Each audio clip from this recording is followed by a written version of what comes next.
Wakil Ketua Komisi Pemberantasan Korupsi atau KPK, Johannes Tanak, melempar wacana agar negara tidak usah menyediakan makanan untuk koruptor saat menjalani masa penahanan di penjara.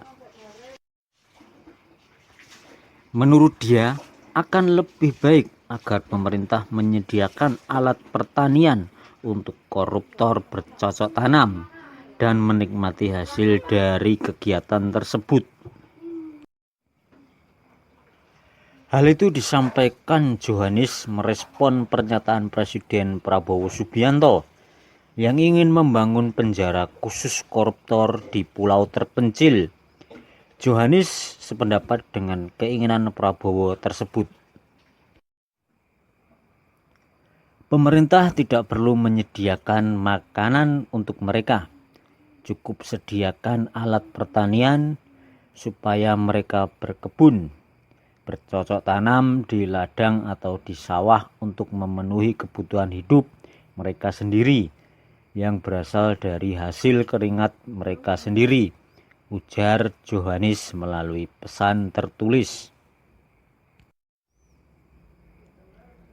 Selain itu, Johannes berharap agar pidana badan minimal diubah menjadi 10 tahun. Ia meyakini hal itu akan memberi efek jera baik bagi koruptor maupun orang lain agar takut berbuat korupsi. Dalam peraturan yang saat ini berlaku, Undang-Undang Pemberantasan Tindak Pidana Korupsi atau UU Korupsi, masih ada yang mengatur hukuman minimal 1 tahun penjara, pasal 3.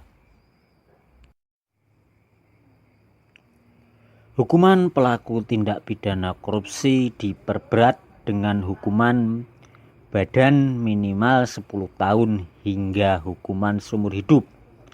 Harapan saya dengan begitu orang akan punya rasa takut untuk melakukan korupsi, kata Johannes. Sebelumnya Prabowo mengaku akan menyiapkan rencana pembuatan penjara di pulau terpencil yang diperuntukkan bagi para koruptor. Saya juga akan sisihkan dana buat penjara di suatu tempat yang terpencil. Mereka nggak bisa keluar. Kita akan cari pulau. Kalau mereka keluar, biar ketemu sama hiu, kata Prabowo di kantor Kemendikdasmen Jakarta. Menurut dia, negara akan menuju ambang kehancuran apabila banyak korupsi di dalamnya. Untuk itu, ia mengklaim tidak main-main dengan tindak pidana korupsi. Ia mengaku bisa bertindak lebih ekstrim dengan mengusir para koruptor dari Indonesia. Mereka harusnya ngerti saya ini siap mati untuk bangsa dan negara ini. Mafia manapun saya tidak takut, apalagi ada Kapolri dan TNI.